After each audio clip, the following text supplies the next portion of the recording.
What is up, everybody? Cover 2 Monday nights. I got Coach in the building with me. What's up, Coach? What's good, Jess? How you doing, baby? Let's go. 2 Doing weeks good. until the show, dog. You gotta be hyped. Is it really? Gosh, man, that's so crazy. It's that close. I can't even 2.5 weeks, right? Because technically it was 3 weeks this last weekend. So it's, a little over 2 weeks. Don't Yeah, press this on me, all yeah. right? I mean, it's Okay. here though. I mean, put it like this: Yeah. preseason's over. Okay. It's time to go, bro. You know what I mean? Yeah. Like preseason's over. There's no other game or anything to necessarily talk about as far as the San Francisco 49ers versus the Seattle Seahawks. It's on. I'm hyped. It's time. No, you're absolutely right about that, and it is time to go. So let's get into this first topic because this is gonna have a big impact on that first game. Jauan Jennings has been dealing with the calf injury. Mm-hmm. Article comes out yesterday from Tim Kawakami that league circles. There's a lot of rumblings that the 49ers might start the season with him on IR. Yet another wide receiver that is Right. hurt for this team. They can put him on IR because, by the way, for those that thought it was a conspiracy that he was holding out, whatever, you can't put a player on IR unless they're hurt. So Right. he's clearly hurt. There's medical evidence of that. So we Yeah. can put all the other stuff away. Mm-hmm. But along with that, there is still a contract dispute. He's not happy. Team's not necessarily happy. So they might move him to IR. And in the article, it basically talked about how it could be like a win for the 49ers because that would basically mean he won't hit certain thresholds so they could save some money and just kind of a whole. It's like, yeah, he's injured, but also there's a business side to this too that works out for the team if he doesn't play for the first 4 games. What are your thoughts on that? For me, it's just unfortunate for Jauan. I mean, with every new angle that I hear about Jauan's scenario or situation or what could happen in favor for the team or what are the next like milestones that must happen. Forgive me if you hear Hannibal breathing down my neck. We just got No, finished going out for a I can't run. hear anything. They might be able to hear something. I can't hear anything. He's in the room right now and like he's decided to just plop right next to my feet and he is heating up my ankles. Pause. He's breathing hard Oh, as hell. jeez. Yeah. But We'll take that back. anyway, Let's take that one back. anyway, Hannibal's his man. dog for those that don't know. Just, let's clear that Yeah, up. yeah. Exactly. This is still a children's show. So look, no, but really every time I hear about Jauan, it's just nothing is in his favor. Right. And really, if his situation, if you even want to call it that, it's almost kind of like a car off the lot. It's depreciating with every rotation of the tires further and further away from the lot. It's just there's just no value in it. Right now, if Jauan was doing this last year, he may have gotten paid. But it's like, dude, you signed your deal. Okay. Yeah, albeit you came in, you helped out the team in a rough spot, but that's what players of your ilk are for. That's what they pay you for. Okay. I just think that right now, it's not even the fact that Jauan doesn't mean anything to the team. I just think that his situation is misaligned with the new direction of the organization. And it's unfortunate to see because he's probably one of the last guys that you would have liked to see eke in and get his money, right? But everybody else kind of ran to the table and got theirs before. Right now, I'm. You know what else this shows me as well is that it's a new day. I'm under the impression that Kyle Shanahan and John Lynch's name is mud when it comes to putting their name down, vouching for players, getting guys money, and trusting the organization. Grant covered this, and I don't want to like step all over his take, but so I got this, like I'm sourcing Grant on this, but there was a split room on Jauan getting, I'm on Brandon Ayuk getting signed, Yeah. right? There was the split room, and the vote went down to the yeses, obviously, versus the no's. But the no's were some powerful no's that got outvoted. And now that the situation has blossomed into Brandon Ayuk not playing out that year, the money essentially being paid to him for him to rehab and get his stuff back together. It really wasn't even about Brandon Ayuk, but it was how Brandon handled the negotiations. He ended up getting what they offered and what they offered anyway, which is what he turned down. All right. And for that position, I feel like a guy of Jauan's stature can't even come close to how the organization feels right now. He's almost a sacrificial lamb on the low. Like, I don't remember your stance on this, by the way. Were you in the pay Jauan Jennings corner or no? Like what and why or why not, I guess. no, Okay. it didn't make sense. You signed a deal, you're in the middle of your deal. We put up with that from Christian McCaffrey. We put up with that from Trent Williams. Again, respectfully, I like Jauan's one of my favorite players on the team. Okay. For sure. I like Jauan, but you don't have enough cachet to pull that move. Thank you. That's exactly what I said. He was not the caliber of player to hold out. He's just not.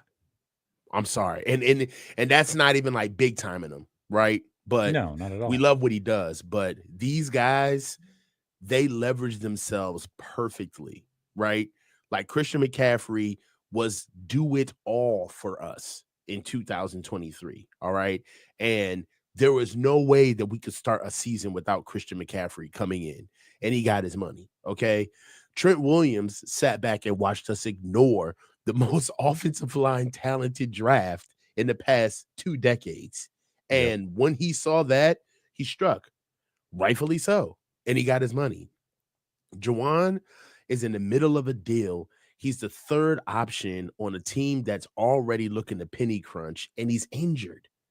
Like,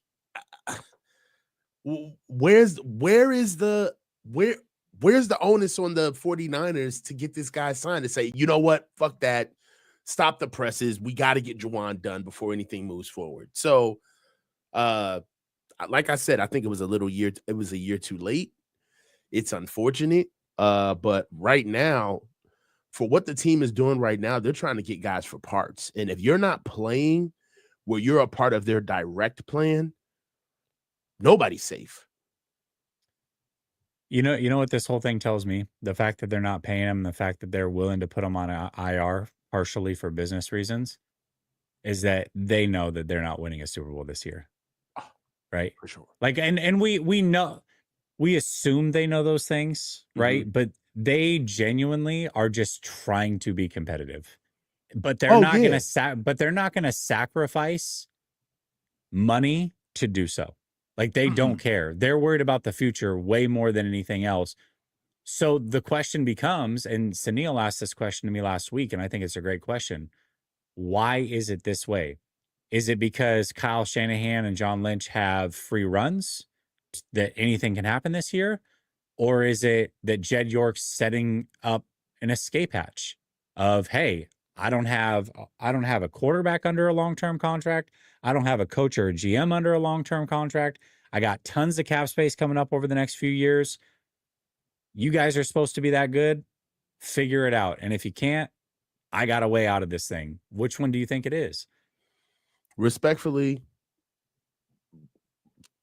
for the latter, we're giving Jed way too much credit.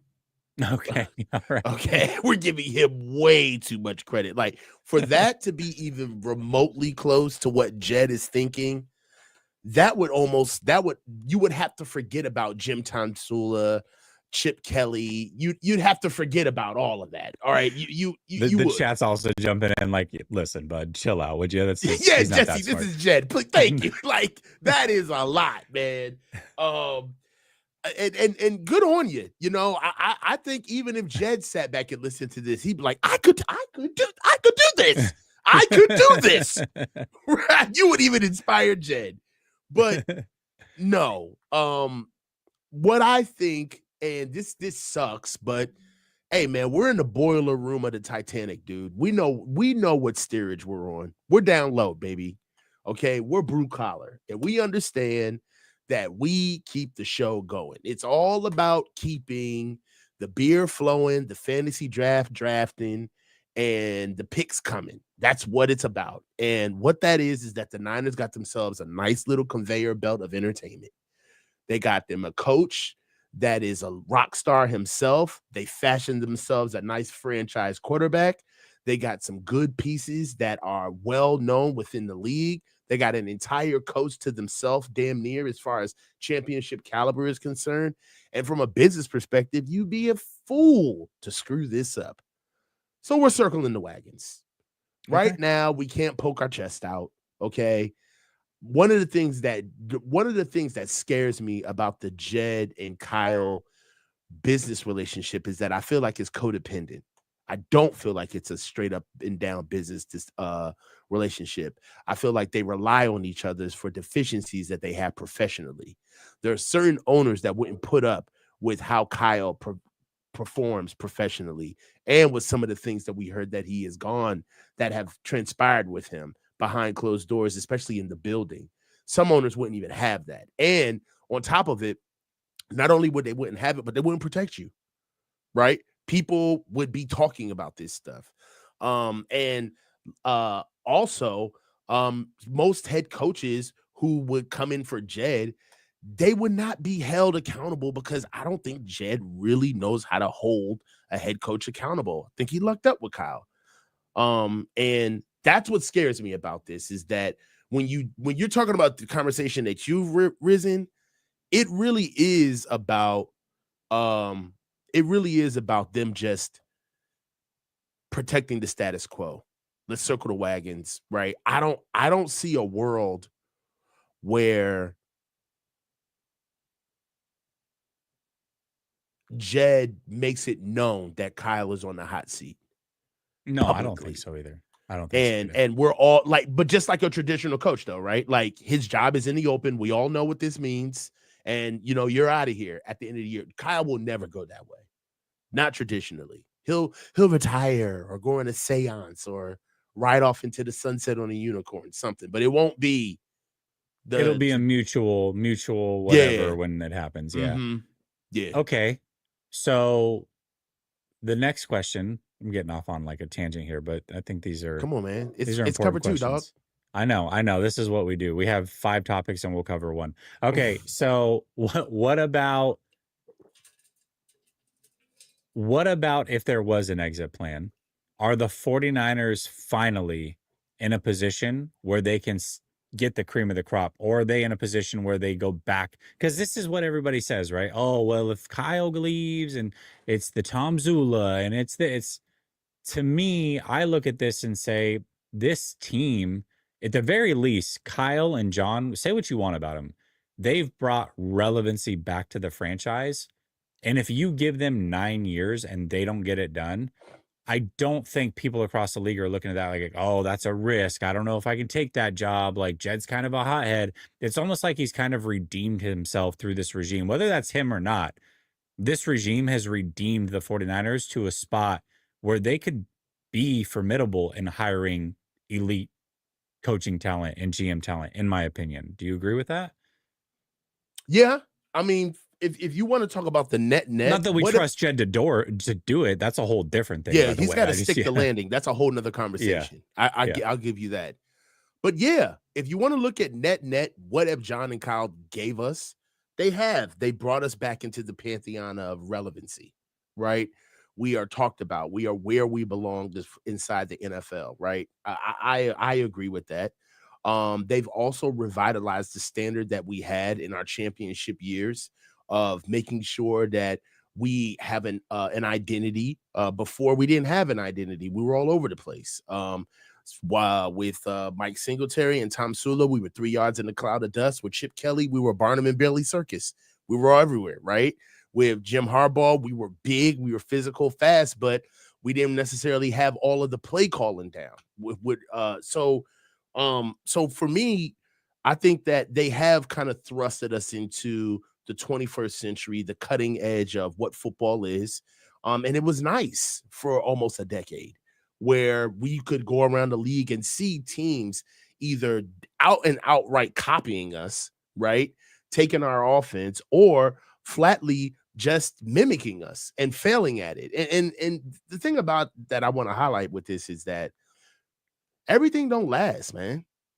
Everything doesn't last. And yes, they have made us relevant, but are we cutting edge now? Are we a destination spot for a hot young coach?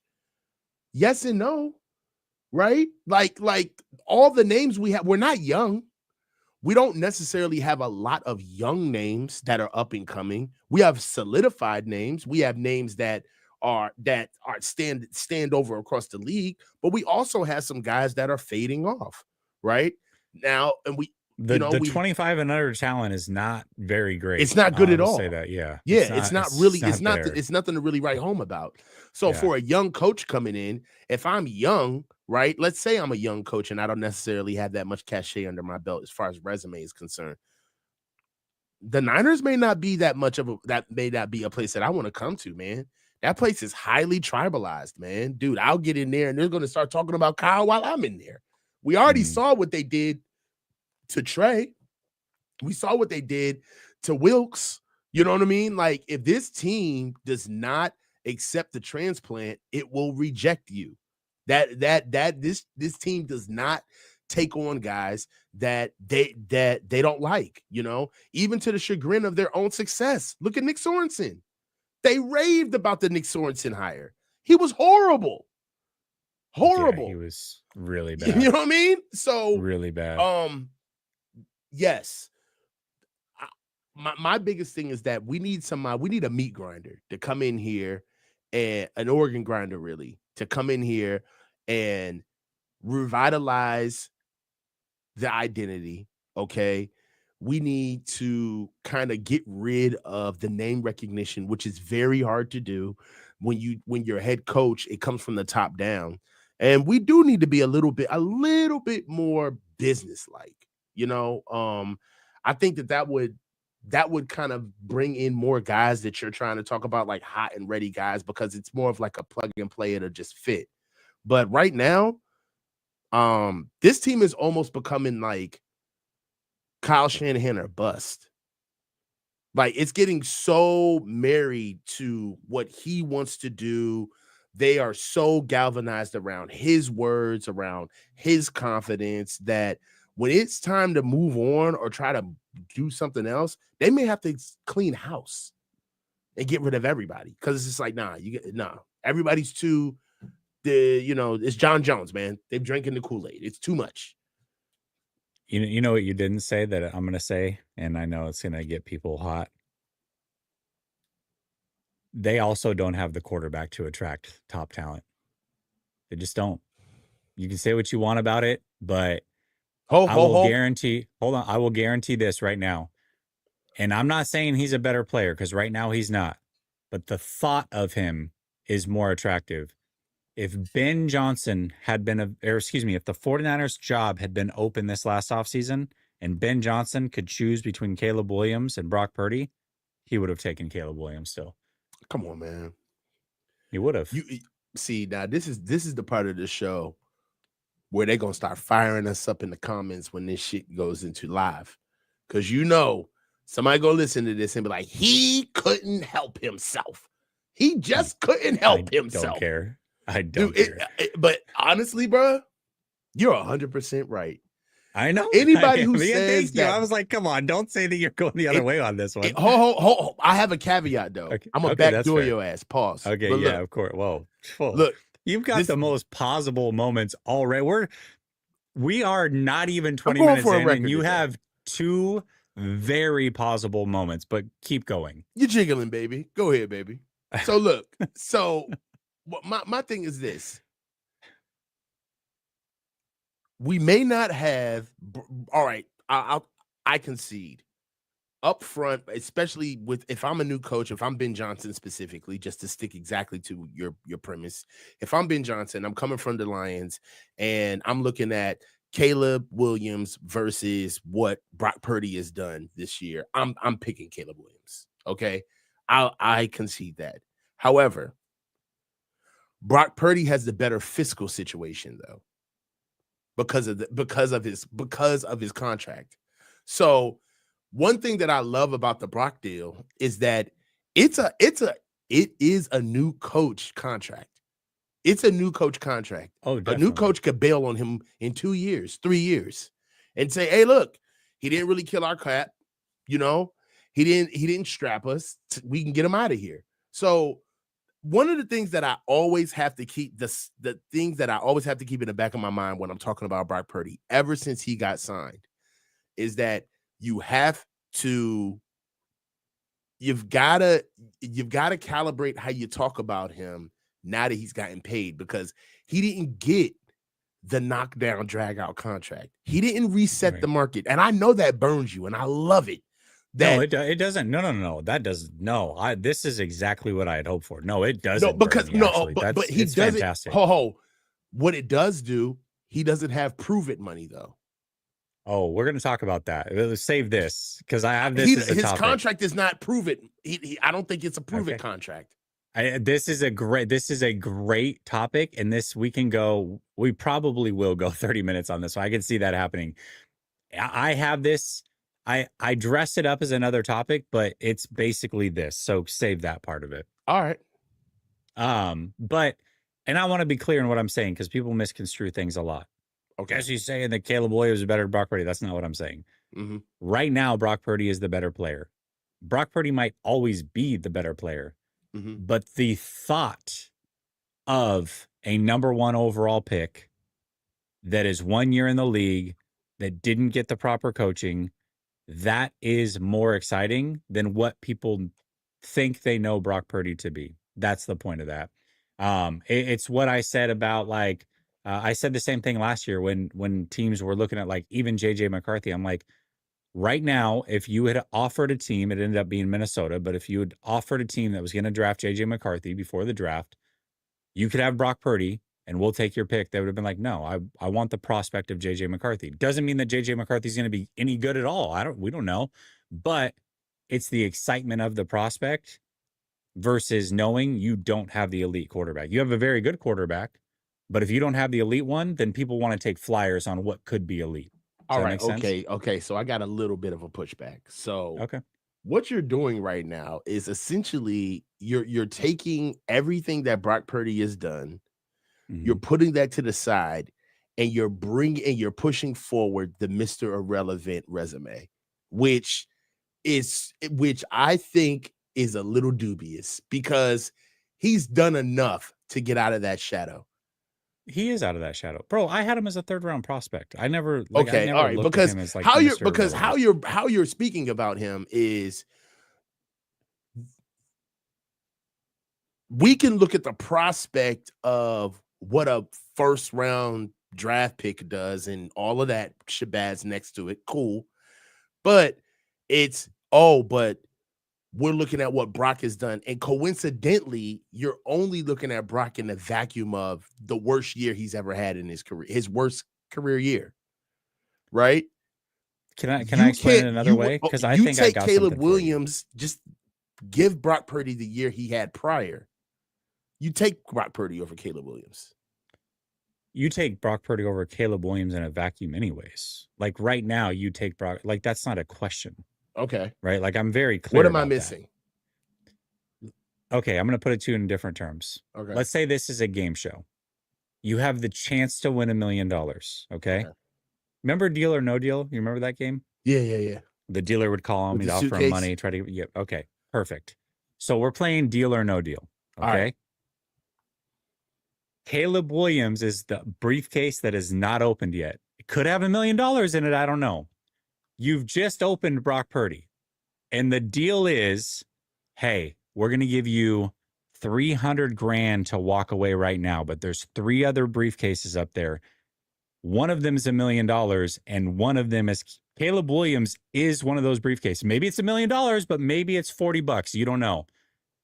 The Ben Johnson is the player going, no, I don't want 300 grand. I came here for $1 million. And then the crowd goes wild. And he takes Caleb Williams and he opens the briefcase. We don't know if it's $1 million yet. We're gonna find out over the next few years. I see, that's whack. No. That's what it is. Okay, so That's good what analogy, by the way. Great analogy. Okay. However, Okay. I'm taking the $300,000. That's fair. That's totally I'm taking fair. the $300,000. Realistically, totally fair. everybody would take that $300,000. You know what I'm saying? Like, I'm coming here for $1 million, but I'm going home with 300. I'm telling you right now, a lot of people are taking that $1 million chance. Yeah, I got a 1 in 3 chance. You never know. Yeah. And then and the best part is Caleb Williams is the number they picked prior to that, like set the briefcase aside. It's my favorite number. There's it could have $1 million. Look, I don't know, man. I just think that Brock he's been under the microscope since, literally day one. And for sure. I think that the money that he got paid, it couldn't have been a better deal.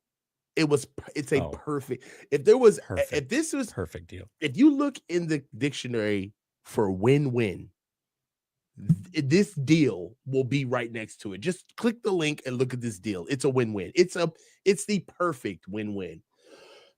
So because of that, I'm gonna keep it 100, man. I be chilling on Brock, man. I don't really go hard on Brock because he got the right money. It's really on the rest of the team. Like, now, if Brock is in here, shit in the bed, of course we're gonna get on him. But I don't right think now, really man, Brock didn't strap us. And he wasn't selfish. You gotta love that. That's a whole different story. But there is a baseline. There is a baseline to Brock of like, there's a floor to Brock, and that floor, as long as the team is strong around him, you can win with that. And then there's a ceiling to Brock. Right now, we don't know fully what that is. We have an idea. There's a ceiling to Brock that can elevate to a certain extent, right? So it's like, I'm cool on Brock, like what he delivers, especially for the money. Like, I'm really cool on it. Right. But there is a conversation to be had about Brock. We're going to get to it. Let me get to these super chats. And we'll probably just go straight to that conversation because we're on it basically anyways. Frank Tom Ocean says, legends, you guys are goats. No, Frank Tom Ocean, you are the goat. Dangerous Dave says, on my way. We all go into the Tampa game. All of us. Yeah, we'll definitely be at that Tampa game for sure. It's gonna be dope. Too Much Sauce says, is Jake Tonjes a needle mover this season? I don't know that Jake Tonjes and needle mover belong in the same sentence, but can I say something? This is my crazy take. I think Jake Tonjes outplayed Luke Farrell in the preseason. Oh, no. I don't disagree with that. But I think he did. Luke Farrell, bro. I know, but I'm just saying, like, this is supposed to be our money guy. You know what I mean? Like, he was our marquee free agent this year. He is, because he's a blocker, though, more so than anything. I think Luke Farrell is a sign that they're going to get George Kittle loose in the passing game way more than they ever have. More than it's going to, like, do anything for Luke Farrell. He's going to have, like, 18 catches and 170 yards this season, but George Kittle's going to be going crazy. Yeah, but that's why we got Luke Farrell. But needle mover, I don't. Yeah, we haven't had the brakes a little. Yeah, we haven't had a good number 2 receiver and since George has been here. I mean, a good number 2 tight end since George has been here. I agree. What's up, Dave? He says, fire Lyle or bust. He's the losing catalyst. Dave is just like, can't. Then we're left with Jed.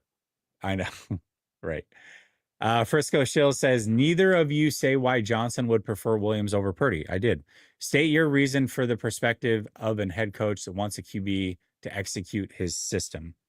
Yeah, and I would say it's also fair that what Ben Johnson asks of his quarterbacks does require a strong arm. It just does. Like, there's certain throws that need to be made that, and if you're worth your salt as a coach, he could build a great system around Brock and make it work. I'm not saying that, but what he prefers to run, he needs somebody that has a bit of an arm on him, and Caleb has that. So, well, I mean, for me, you would just really bet on what the guy is going to do once he takes over the offense, right? You're scouting and you're projecting, like with the forecast when you're looking at a player, right? Obviously, you know, you're not going to really hang on to what he gives you now. And for me, it's just simply put, Brock has yet to prove that he has a high ceiling. That'll be the greatest thing that Brock ever does in his career for me, is if he breaks past his ceiling. Like if Brock creates another element to his game, that Brock is going to be a problem. But that's the biggest thing with Brock right now, is that he's got a ceiling, right? And you can't see one with Caleb yet. And that's enough to be honest with you, for there. And I saw a comment by Tom in the chat. The reason why Ben Johnson would pick Caleb Williams over Brock Purdy is because Ben Johnson wouldn't be picking Williams. He'd be betting on himself. You know what I'm saying? So if I'm betting on myself, where I know that I can get the best out of a guy, I'm picking Caleb Williams over Brock Purdy. If my job's on the line. Of course. Hugo says, Jesse, we got to get up because I'm dope and I do dope-ish. All right, perfect. Thanks, man. Zach says, great story, bro. What's up, Zach? He says, that was a fun game show. He's talking about the Deal or No Deal. Yeah, No Deal was hilarious. Taking the Caleb Williams briefcase. Matt says, Purdy needs to get better versus man and in the fourth quarter. For sure. I mean, he's not perfect, but he's also not a finished product either. So we'll see. Joseph says, Brock's an effing bum. All right, chill out. Come on, man. Said paid a QB to not even be top 32, guys. This is, you know what's funny about this stuff? This is how people think I view Brock Purdy. Like, I swear, Joseph thinks this, but I genuinely don't view him like that. But this is the way people, you just don't give him any credit. It's like, shut up. I talked about Brock Purdy before you even knew he was there. Stop. All right. And for the record, this was a thought exercise about Brock Purdy versus Caleb Williams as a brand new head coach and as a first-time quarterback. Right now, I think we have to give out the final disclaimer, because they know how they let a clip shit. Brock Purdy is a better quarterback than Caleb Williams. Yes, we agree there. Okay, so let's just put that out there before they run with this shit. Yeah, I mean, and we'll see. We'll see in another year or two. That doesn't mean that's going to be the case. Right now. It definitely could be. But right in this moment, who's the better quarterback? It's Brock Purdy. It's not, it's not debatable. I don't think it's debatable at all, actually. Okay. Well, then let's get into that other topic, because I saw a post today from my guy JC, actually, on Twitter. And he said something along the lines of, if Jauan Jennings doesn't play in week 1, and Brock plays well, like while these players are suspended and hurt on IR or whatever, we got to have a conversation, essentially saying, like, we got to give Brock his flowers. And so it made me think, because this conversation can go either way, right?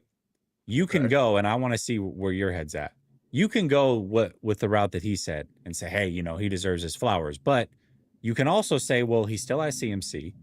He still has a first-round pick in Pearsall. He still has George Kittle. He still has a great left tackle. He has Kyle Shanahan, and he's paid, regardless of whether he broke the bank or not. Like, he's paid, right? The story's over. Is he doing? Yeah. He got the money. If he plays well, is he just simply doing his job based off of now being paid, or is it something that we should be like, hey, man, look at Brock doing it without, Jauan and Ayuk and all these things? Like, there are two sides to this story. So I am curious to see, like, what side you would land on in that scenario. You know how, like, everybody thinks Patrick Mahomes is like one of the best quarterbacks in the league, but he's gotten to the point where he's so good that we've gotten bored with his consistency of greatness. So we forget about him for the entire season until the postseason. You know how that feeling now, where it's like you don't even really follow Patrick Mahomes in the regular season anymore? You don't need to. Yeah. You don't need to, right? Because why? Because it's not so much as the fact that he's just dominant over everybody, but it's consistency. We have seen that man win so many different ways. We've seen him win spectacularly. We've seen him win boring. We've seen him win nail biters. We've seen him win slowing down the defense, right? Letting the defense win. We seen them win on Hail Marys in games that they shouldn't have won at all. We seen them win on games where they were up big, lost the lead, came back, got their act together, pulled it out. We seen games in the inverse of that where they sucked early, finally got a little bit of momentum, came back in the end and got it together. The long and short of it is that he's a pro and there's consistency with what he has done where we can trust him. When Brock starts showing consistency where he is consistently the reason why the 49ers are winning football games, that is when people will really start having a discussion. That is when the discussion will start. When the Niners are winning at least 10 games, always in the playoff. And mind you, I'm not talking about Super Bowls. I'm not talking about NFC championship games. I'm talking about when you think of the San Francisco 49ers, you think about Brock Purdy. You think about Brock is the reason why those guys win. If no matter who's hurt, when people ask, well, is Brock playing? Well, yeah, Brock's playing. Well, they good. They good. There's not a quarterback who you don't even think about that way, where you don't have that conversation. If a team was injured, if the Bengals were injured and they were beat up, first person you're asking is who's playing is Joe Burrow. Is Joe Burrow playing? If the Bills are beat up, is Josh Allen playing? If the Ravens are beat up, is Lamar Jackson playing? You know what I'm saying? So right now, if Brock Purdy goes down, there are people that would feel okay with Mac Jones depending on who we're playing. That's a fact. You know what I'm saying? You can argue with me if you want to, but deep down, you know that if Brock Purdy went down for a 2-game stretch, there will be people all within the comments right now trying to pick those 2 games because we think that Mac Jones will be the guy or whoever the backup is, right? That would be, oh, yeah. If Trent's healthy and we just give it to CMC and Kyle could just give him a good game plan, we could pull this out. That's not, well, Brock's not playing. We're losing this game. So that's for me. When Brock gets to that level, then I'll stop caring about who he's not playing with and winning with. That won't even be a conversation anymore, right? But until then, he's along for the ride. He's a good coworker. You know what I'm saying? It's Brock down in the accounts receivable. You know what I'm saying? He's down there. You know what I'm saying? But he's Milton from Office Space. Yeah. But if I don't get my stapler, I get it burned down the building. I swear. Yeah, man. It's like, bro, they want Brock to be the CEO, man. He just runs accounting, and that's okay. That's Those okay. books are tight, though. I mean, they are never, bro. If Brock ran accounting, they would have never lost that draft pick. Let me tell you. For their accounting error, remember? You, dog. Oh my god. Yo, front row J Rose wild. Digging in your booty. Nah, but for me, man, honestly, I'm gonna just tell you, man, that's what it is for me. Brock he's got to be the reason why they win and lose. That's it. And until you start looking at it like that, it is what it is. But ain't nothing wrong with Brock being down in accounting, man. It's cool, man. He's the head of the department. Nice young guy. Got him from DeVry. Came in without a degree. We got him in here on an internship. Ended up becoming a department head. That's a great story. All right. I bring this comment up not because of the comment, but because of his name. My name is Jeff. My name is Jeff.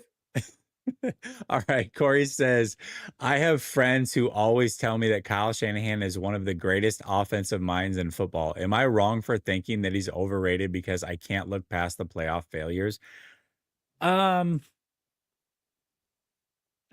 This one's a really tough one for me because it's like we know all the idiosyncrasies that Kyle Shanahan brings to the table. We know all of the scars. When we look at an Andy Reid, we're like, oh, it's just Andy Reid. It's just the best. The winning Super Bowls and this and that. But I guarantee there are Kansas City fans that can be like, yeah, but, and when they have the lead in this situation or, when this, like, you see a coach time in and time out or anybody, your favorite team, you know more about them than any other fan base. So all the things that you can't stand, always are going to outweigh everything. The fact is that Kyle is one of the better minds in football offensively. Yeah. He is. Does that mean he's the greatest head coach? No. He's a very good head coach. I think you can argue top 7, maybe even top 5, depending on what your list is. He's a very good head coach, but he is one of the elite offensive minds in football. He just is. So, yes, it can be annoying. He doesn't run the ball in the Super Bowl when he should. I get all of that. But man, they put up points with Jimmy Garoppolo. Like that's the bottom line is that. So, he's good. Like he is good. Frustrating, but good.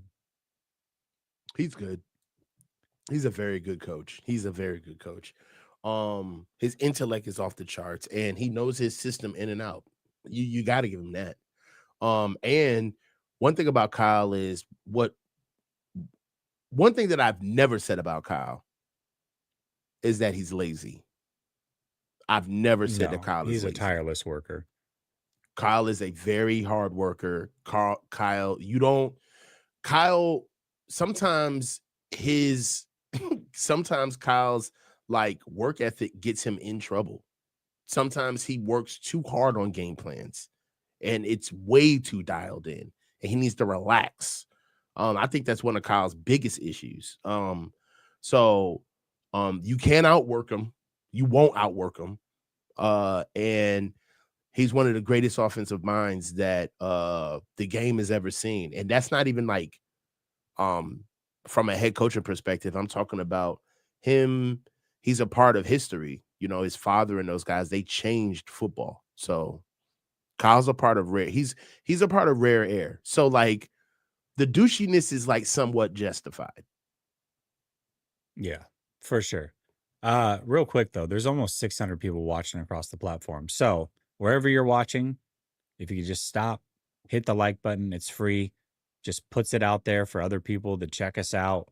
Be greatly, greatly appreciated. And thank you to all of those that are donating as well. But the best way to donate is hit that thumbs up for us, man. Dazza says, isn't that why we're going to pay Brock or why we're going to pay Brock 50 million? Because we don't need a stacked offense. Look at what Mahomes, Allen, and those guys did last year with those weapons. Yeah, I mean, listen, there's only 5 to 7 of those guys max in the league at one time.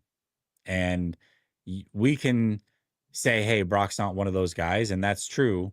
But there are other good quarterbacks that you can say that about too. You can say that about Baker. You can say that about Hurts. You can say that about CJ Stroud right now. You can say, there's guys in the league that are good quarterbacks that aren't in that elite category. Mm-hmm.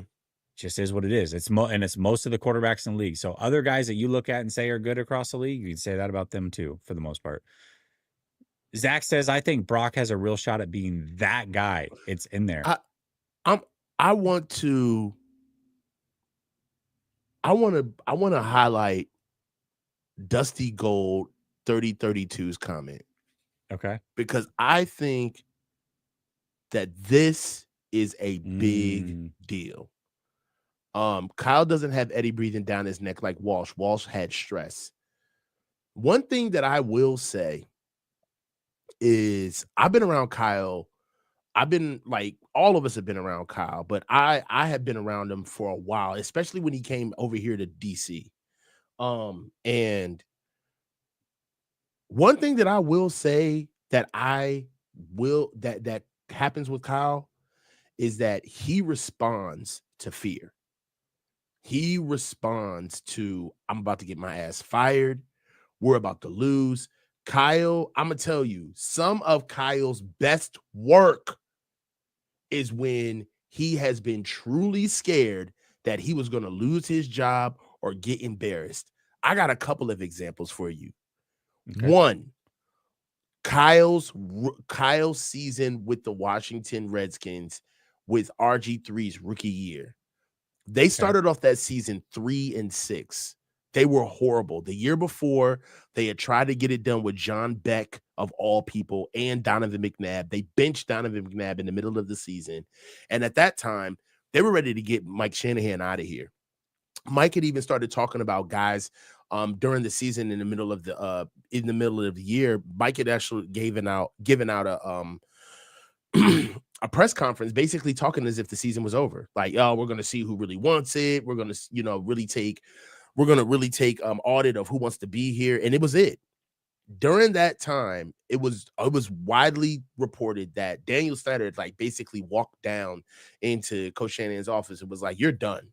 It's a wrap. I'm not going to give you another year with RG3," because they thought Dan Snyder was all but convinced that they were sabotaging RG3 because they didn't want him that year. They drafted Kirk Cousins and all that. There you go. They drafted Kirk Cousins in, I think, round 4. They picked him up around 4, and Camp was pretty much going the same way. Cousins was kind of outplaying RG3. What Kyle did to get to the point is he completely changed the offense.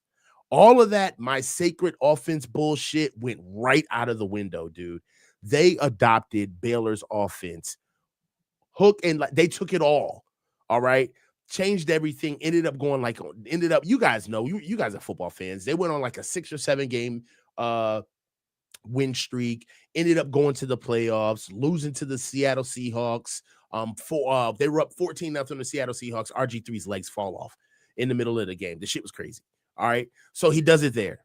All right. Another time he got shook. He was about to get fired. He had a cup of coffee with the Browns, right? He basically gave a PowerPoint slide about why he didn't want to coach Johnny Manziel anymore. Quit. Okay. Imagine that. Imagine the balls to get fired from being an offensive coordinator for one team,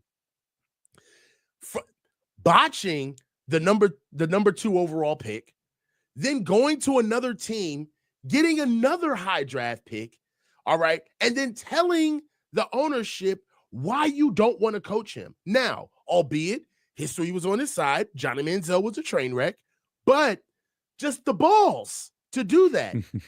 Then he ends up going to Atlanta. Now, at this time, Kyle Shanahan's career is on life support, okay? He's had a burgeoning career with the Texans, okay? Got mentored by John Gruden prior, coming out of Tampa. Kyle didn't even call plays his first year as an offensive coordinator. He had to wait a whole year until he got those duties awarded to him. Had a couple of good years with them with Matt Schaub, but he tanked with Washington. One good year in that blip with RG3. Tanked with the Browns. And then when he goes to Atlanta, they were ass. Atlanta was so geared up for what Kyle Shanahan and Matt Ryan didn't like him. Matt Ryan couldn't stand Kyle. As a matter of fact, they put out a petition the year before in 2015 to get Kyle fired. There was a whole petition to get rid of him. Roddy White couldn't stand Kyle. Nobody liked him. They couldn't stand his play calling. They couldn't stand how he coached everything. It wasn't until Matt Ryan called a meeting with Kyle and sat him down. Not the other way around, not Kyle.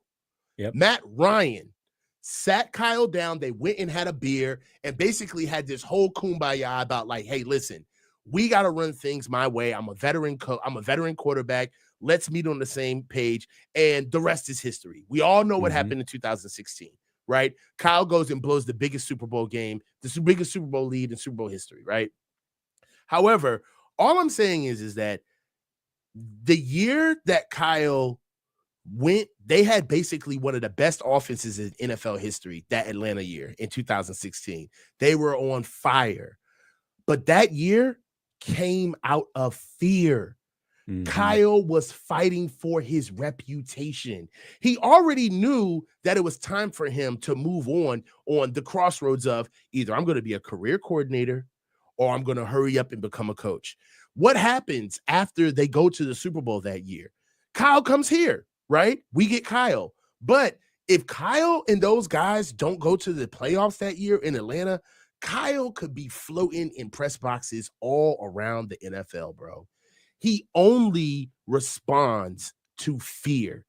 All right. When he knows that his back is against the wall and there's no way out, then he'll bend the knee. You saw what he did last year. Last year, we had truncated offensive scripts. What do we do against the Lions? Because they knew the Lions were going to come in here to whoop our ass.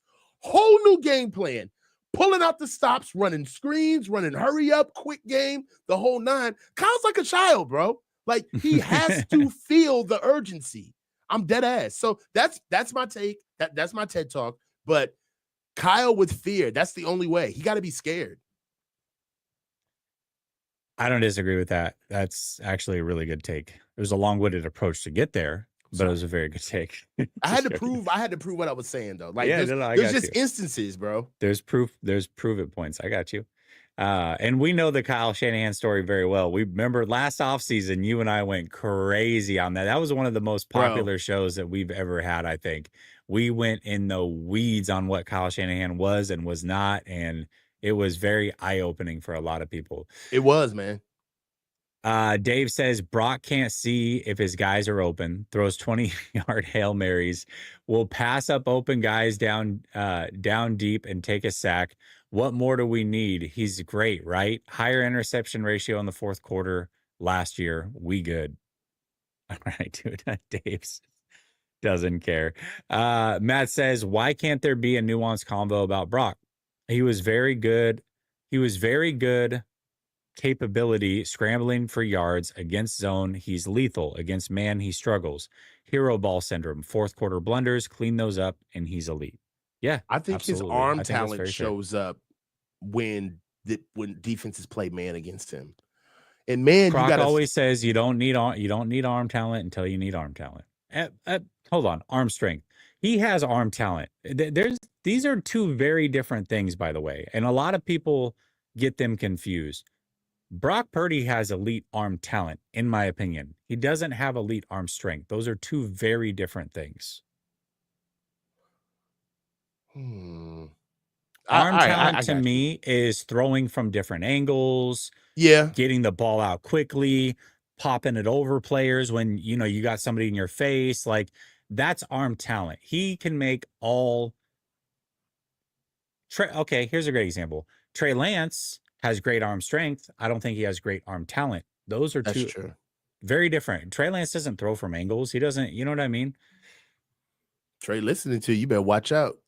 Yeah, it's all right. You heard Trey said to Grant? Yeah. Hey, chill out on them. He's like, on who? Chill out, all of them. He's like, boy, crazy. Joseph says, I'd rather have Rattler than Brock Purdy. He isn't special. All right. Gee, come on, guys. Now. It's a free-for-all now. This is what the internet's for. Yeah. Sean says, Kyle Shanahan is a great offensive mind and a good coach, but great head coach? Nah. He lacks introspection, self-evaluation, and willingness to change. He's had too many failures to still be stuck in his ways. I couldn't agree more with this, Sean. It's a great comment by you. Great comment. All right, let's get to another topic. Should we expect a slow start from the 49ers? We've already laid out a pretty big case as to why that's a possibility. We know that Ayuk's going to start the season on IR. We know that obviously they've got injuries at the running back position. We know that they've got suspensions at the wide receiver position. Jennings might miss the start of the season. Michael Williams is just now getting back to practice. I mean, injuries out the wazoo everywhere, it seems. And the rookies, most of the rookies haven't been consistent either from the beginning of the offseason to now. Pretty much all of your high-value rookies have missed time due to injury. And so they haven't gotten the development they need. Should it be expected that the 49ers are going to start slow? I mean, yes, okay, that what they've got the Saints week 2, that should be a win no matter what. But the Seahawks look very formidable. You've got the Rams in week 5. Like, the schedule does play pretty tough, especially when you have guys out of the lineup. Like, are you expecting them to start slow at this point? No. I'm not. I was going to change my season prediction on what I had them at, but I'm going to keep them at 10-7. Okay. When there's a lot of information, it's important to pay attention to the most important information. And that is The redundant information is everybody's hurt. So and so is hurt. So and so is hurt. So, but you got to figure out a way how to tie all of that together, so you can at least know exactly where you stand. At least give yourself a sit rep. And for me, the biggest common denominator with all the guys that are hurt is that very few guys are on IR. Very few guys are on IR, which means that these guys are coming back. Which means that, hey man, you got to start the season running and get the coaching. This isn't going to take a roster effort. This is going to take like a complete organizational effort. They're going to have to like get guys ready on the fly. They're going to be teaching new technique during the season. They're going to be doing things during practices where they can't be just getting ready for teams. They have to be working out like fundamentals, like in the first couple of periods of every practice, like it's a freaking bye week. Like we got to have like mini training camp for a week just to get all of our fundamentals down. They're still going to have to keep doing that stuff during the season. They're that young. Like the clay is that wet. And I think there's a lot of great things that can come out of it. I've been a part of teams where we weren't good, man, but we shocked a lot of people because we knew we weren't good and we had self-awareness. And it turned out to be a great season. For me, first quarter of the season, let's just go the first 5 games. I got the Niners at 3-2. Okay. So I got us losing to Seattle week 1, beating New Orleans, beating Arizona, beating Jacksonville, and losing to the Rams. So no, they should be able to start off firing and ready to go. Seahawks, I feel like that's at Seahawks is going to be a little bit, it's going to be a tough atmosphere, but they're a familiar foe, right? And we should be able to win that game. I got us losing it, but we should be able to come in there tough and ready to go. New Orleans, I think everybody is watching New Orleans because I think that's the floor game where we'll know exactly where we stand based on how we handle. They New struggle Orleans. versus New Orleans. It's going to be a my God. If we struggle versus New Orleans, the sky will fall, bro. Even if we beat New Orleans, it'll feel like a loss. Yes. It'll feel like a loss. Okay. Especially if they lose week 1. Yes. Arizona's huge because even if we lose week 1, we can't go 0-2 in the division. Right. So when we see Arizona, either we're trying to go up 2-0 or we're trying to go 1-1. So that's a huge game for us. Jacksonville is a win. I have that as a win. And then for the Rams, I think with us coming out with 3 wins in a row, I just think that going to the Rams is just going to be a little bit too much of an ask. So I'll be at that game. Huh? I'll be at that game. Yeah. So, I mean, and for me, the reason why I think the Seattle Seahawks are going to win, because they're younger than us. I think they're younger. I think they're faster. I believe that they have a little bit more to play for with us. They know who they are. They know how the league sees them. And I believe that they're different. What I mean by that is that we haven't seen good offense from Seattle in a very long time. Good play calling. We haven't seen a different type of defense in Seattle in a really long time. Guys that are flying around. This is a whole new identity that's creeping into our division, and you got to pay attention, right? If we treat them think it's like as simple as stopping the run. If the 49ers can stop the run against Seattle, they're going to win that game. But if Seattle figures out how to run the ball, they're not going to win. It's just. Did you see Gray Zabel in them boys? I know that's what I'm. It really is that simple. You can't fake blocking. I'm sorry, you can't fake that shit. The Seattle Seahawks look good. They got an O-line too. What's crazy about them is their O-line has been rated so bad for the last few years, but they've invested so many draft picks. It's like now it just looks like it's preseason. So we'll actually see. Yeah. But there is a possibility that you spend enough high draft picks that they all just kind of figure it out. You know what I mean? You've got high draft pick after high draft pick on that offensive line. You've got talented guys. It's just, can they gel together? And they may have figured it out. And if they have, it's going to be a problem. The one thing they cannot do, it's not about the 3-2. I don't necessarily disagree with that. The 2 can't be division. They have to start 2-1 in the division. If they start 1-2 in the division, 3-2 doesn't seem as sweet as it would be if they're 2-1 in the division. Well, yeah, and the thing about it is that we'll know exactly where we stand as far as playoff implications are concerned by week 5. We got 3 division games in the first 5 games of the season. Mm-hmm. Yep. So we'll know early. On top of Yep. how we played against New Orleans, we'll know exactly who we are. That little subset of games.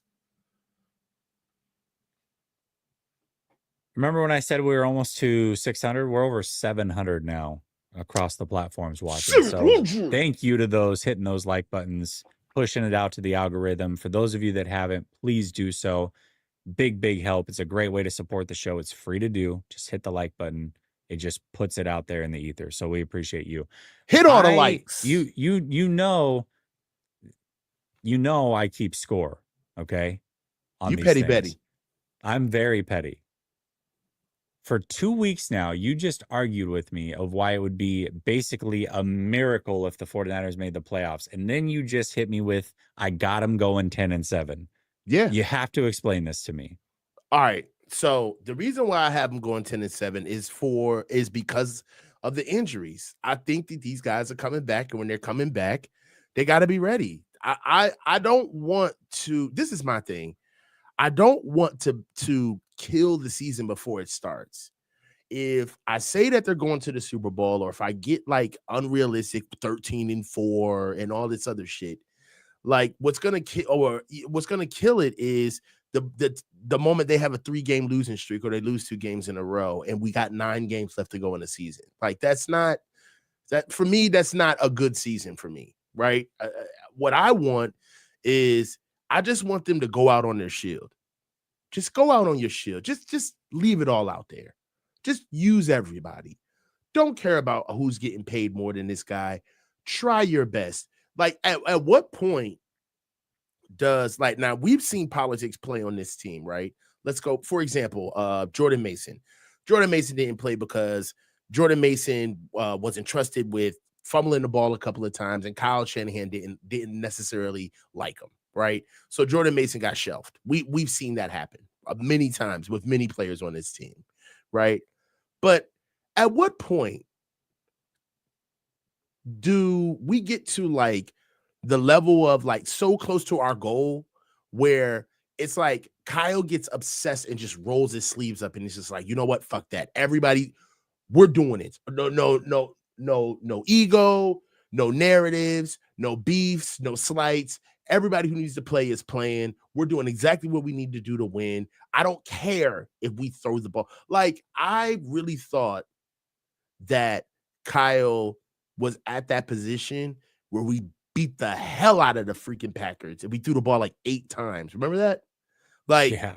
I really believe like, okay, he's getting it.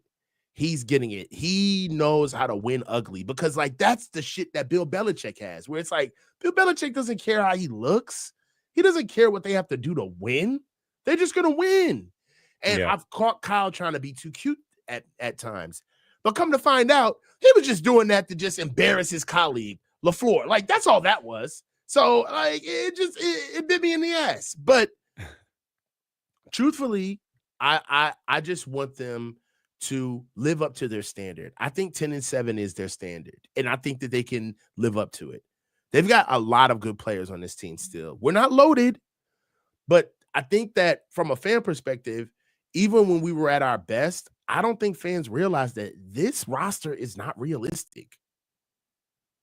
You're not supposed to have this many great players like on both sides of the ball. You're not supposed to just stumble into George Kittle and Fred Warner, and you don't stumble into Aziz Al-Shaair and Dre Greenlaw. That just doesn't happen. You don't find a DJ Jones. Like, these are guys that are still in the league today doing anything. Like, we caught lightning in a bottle numerous times over the 9 years that we've been here. But now we're gonna have to win like mortals. We're gonna have to coach our way out, and I think they can do it. There's a lot of championship mechanisms here. These guys have played a lot of football. They've been in a lot of tough situations. They'll be okay with this season. I just don't see Niners down by a score to Arizona in the 4th, and we're looking at these guys like, what are they going to do? Now, how are they going to handle this situation? I mean, this is a big deal. Like, nobody's going to feel that way. We're all going to be like, okay, you've been here before. Another test. Let's see how they perform. They've been here. They've been in tough games. So I want to see them handle this season like pros. If they come out of here 10-7, dude, 11-6, bro, we'd have to kiss the ring. We would. Go to the playoffs, all of the injuries that came in, for them to right the ship right away in a year. Like, listen, when the season starts, you know I'm going A10 dummy on their asses. I'm going crazy. But for now, before the ball is rolled out, you got to give them grace to get their act together. And right now, I'm giving them, they got to get their act together. Just like every other team is trying to get it all together right before the ball rolls out. They deserve that time. They deserve that grace. That was a long-winded way to say that you've come over to my side of things, that it wouldn't be that impressive if they made the playoffs. No, if they made the playoffs, that would be impressive. You just picked them at 10-7. That's a playoff record. Yeah. You're fucking miserable, bro. Like, yo, bro, like you knew I was gonna do this. You do all of this stupid shit just to prove your dumbass points, bro. Every person in my life is, I don't even have real conversations anymore, bro. Like, everybody's like, yeah, so, but you do know you just, I'm like, what the fuck? Like, it's a Geico commercial? No, but I just saved 25% on my home and auto show. Like, oh, okay. We get it. Bang, bang. You got me, Sheriff. All right. Joseph says 0-5 start, then go 12-5 and win the Super Bowl. Morris, Super Bowl MVP. Okay. I'll take it. Dangerous Dave says, gee, I got together yesterday in he met with Grant in Oakland. Nice. That's dope. I got to see a picture of that. Dave's like 6'7" or something crazy. Word. Yeah, he's tall. Dave says, just want games like 2019 Saints game. Craven. That was the Kittle drag. That was fire. Such a sweet game. Oh my gosh. Offense was clicking that game. Oh, I was like, where did this come from? We were gunning. Oh, that game was so great. That so was great. Shady Luke says Seattle's offense could catch teams off guard the first 4 weeks with Kubiak. Their offense is a mystery. Yeah, I don't think it is a mystery. That's the thing. But teams aren't used to them running the ball with consistency. And they have the running backs and the offensive line to do it. And so finally it's going to get done. And I think just physicality always has a chance to win in the league. And truth be told, I'm going to throw this out there. I have the 49ers sweeping the Seahawks. In fact, I have a hat bet on it. But I look at that roster. I do. And I have a hat bet on it in week 1. However, I will say this right now. That roster reminds me so much of the 2019 49ers before the season starts. I'm looking at a very good offensive line with elite young defenders all over the place, coached by an elite defensive mind. That kid that they got at safety is special. Yeah. Like you know how you usually get kids that like they hit all the metrics and they turn out to be Taylor Mays. You know what I mean? It's just you're big for nothing. Yeah, we see that a million times over. Yeah. It didn't even come together. Yeah. This dude, Jeremy Chin, yeah. This dude, he looks the part. He looks the part and plays the part. Yeah. Nick Emanwari? Yeah, Nick Emanwari. Dog. Yeah. He's a problem. I knew once they took him, that was the perfect place because you think about it. This is a coach that coached Kyle Hamilton. He knew what he was doing. He knew what and I remember when Kyle Hamilton would say, oh, he's too slow and this and that. He's too big. He's lanky. No, yeah. He doesn't have a position. Like, yeah, well, we saw how that turned out. He's turned out to be pretty good. He looked at that and was like, yeah, I'll get my Kyle Hamilton too. Bet that. And it sounds like he went and found him. And they have Witherspoon's an elite corner, bar none, period, top 5 corner in this league. Then you've got, just pass rush in spades, dude. Their defensive line is so deep. I, I'm Dog. I'm just saying they just remind the way they are built is very you got a quarterback that's, not great, but can get it done. Not the biggest, not the best wide receivers, right? You got some guys, but not the best, but you do have the veteran. He's your Emmanuel Sanders, that's Cooper Cup. You got your young Debo, which is your Smithy JSN. Jigba. Bro, you got both of your running backs. So you got the running back tandem like we had with Breida and Charbonnet. Mostert. Yep.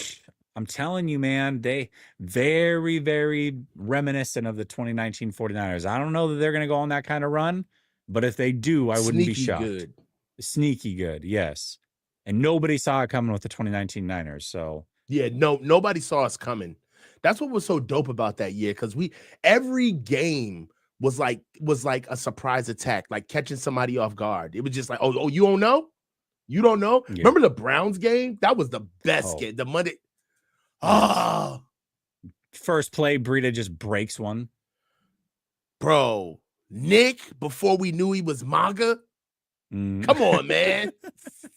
When he got Baker and then did the flag plant. Did the flag, bro? It was just theatrics, and the bro. Browns, it was supposed to be a good game, and we just came in and mopped them, bro. Mopped them. Yeah, it was crazy. Those were Jazza says, would be a blessing in disguise if the Niners missed the playoffs. I don't want to be hovering around 8 and 9, 10 and 7, but not being serious contender and Kyle continuing to Kyle. Okay, could be. Sean says, Coach, to your point, is Kyle Shanahan coaching scared this year? No, and that's what I'm scared That's of. the problem. I don't see the urgency. Dave says, Jess, you know what? An email. Kyle may do it just to not get shown up by Saleh. But I think that it's a little embarrassing to like hire a guy and then like openly admit like, well, he's the co-head coach. It's like, the fuck? Yeah, why'd you hire him? Yeah. Come on, that's not real. Dave says he sent me all right, I'm gonna check those out. Appreciate you. And then ACU says, how do you see Kyle scheming up wide receiver separation from the beginning of the season? I think it's actually really easy with Ricky Pearsall. He just has to get Ricky Pearsall in motion.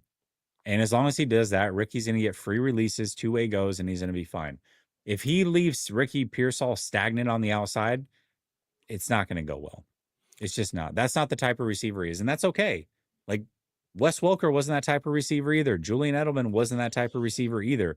There's plenty of spaces in the NFL for receivers just like Ricky Pearsall, and as long as he does the right thing with him, Ricky Pearsall is going to be open all day, every day. He just is.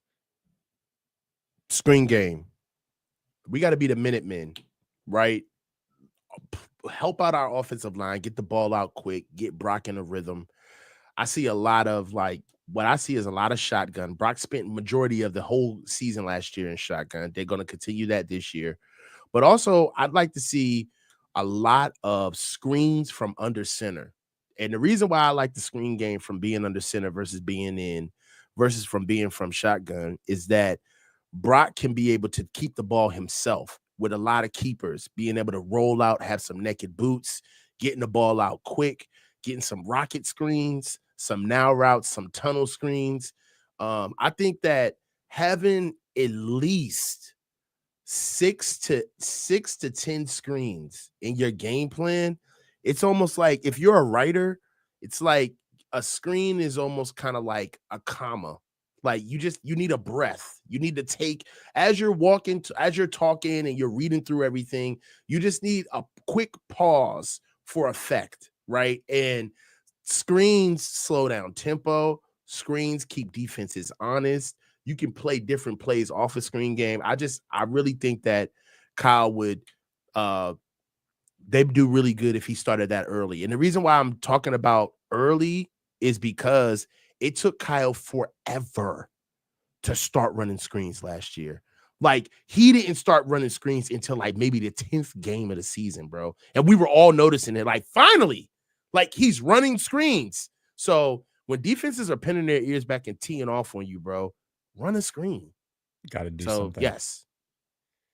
So Justin disagrees with my take that Witherspoon's top 5 corner. Listen, you said that? I look at corners as the whole game, right? I don't look at just how do they do in coverage. If we're just talking about pure coverage corners, I agree he's not top 5. But run defense wise, he's a top 2, maybe 3 corner in the NFL. Pass, like as a blitzer, easily a top 10, probably top 5 corner. If we're just talking pure coverage, top 20. But when you add that he can do literally everything, plus he can play inside, outside, and safety, that man's a top 5 corner in the league. I don't care what anybody says. So you can like your Sauce Gardners or whatever else. Sauce doesn't tackle the way that he does. Sauce isn't getting his nose dirty in a blitz game. Sauce isn't doing the things that Witherspoon does. Reek Witherspoon. Devin Witherspoon. Devin, okay. Seahawks. Devin Witherspoon. Boy, I thought you was talking about Akello. No. As soon as I see what I said, you said that? Yeah, Devin Witherspoon. Yeah. Oh, okay. Yeah. No, Witherspoon is that deal. Period. I'll say this. At the very least, Witherspoon is who 49er fans think Deommodore Lenoir is. Let's just put it like that. Dog, I'm going to tell you right now, Demo, he's at a crossroads. He's at a crossroads. Thank you.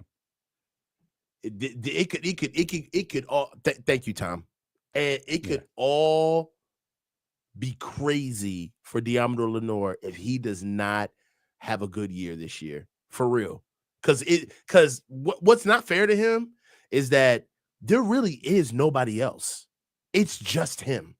There's nobody else that can play his position on the team. He is the number 1 corner. There's no safety net. So yeah, we'll see. No, man. He's at a crossroads because here's the thing is that we know that he's a very good slot corner, but now he's being asked to do something completely different. And can he play outside? And can he play outside? We don't know the answer to that. Maybe he can, maybe he can't. We know in limited snaps he could, but that was a fraction of what he actually did. I mean, he had 500 plus snaps playing at nickel corner, playing the slot, and only like 130 or something on the outside. So great in limited roles, we know he can, but now you're the dude. And you've talked like you're the dude. Oh, I'm the best and this and that. Okay, well, every receiver across the league is not, they're waiting to play you. They're waiting to play you. So let's see it. And I hope he does. I hope he does do it because they need him to. You're right. Yeah. They do need him to. So, all right, listen, great show. Cover 2 Mondays. We'll be back at it again next Monday and all throughout the course of the season. Coach, as always, love doing these shows with you. Chat, everybody that contributed, whether it was a super chat, just throwing in your comments, liking, whatever. We appreciate all of you. Stay blessed. We'll talk soon. Peace. Peace.